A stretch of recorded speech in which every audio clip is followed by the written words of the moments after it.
G7 সম্মেলন সেরে দেশে ফিরলেন প্রধানমন্ত্রী। ইতালির প্রধানমন্ত্রী জর্জিয়া মেলোনির আমন্ত্রণে বিশেষ অতিথি হিসাবে 50তম G7 সামিটে যোগ দেন নরেন্দ্র মোদী। সম্মেলনের মাঝেই শুক্রবার বাইডেনের সঙ্গে দেখা করেন মোদী। G7 সম্মেলনে গ্লোবাল সাউথ, বিশেষ করে আফ্রিকাকে অগ্রাধিকার দেওয়ার পক্ষে সওয়াল করেন মোদী। মানব সম্পদ উন্নয়নে ভারত স্বচ্ছ, নিরাপদ, দায়িত্বশীল কৃত্রিম বুদ্ধিমত্তার ব্যবহার করছে। G7 আউটরিচ সেশনে ভাষণে বললেন মোদী।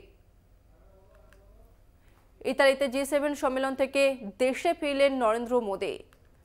ইতালির প্রধানমন্ত্রী জর্জিয়া মেলোনির আমন্ত্রণে বিশেষ অতিথি হিসাবে 50তম G7 সামিটে যোগ দিয়েছিলেন নরেন্দ্র মোদী।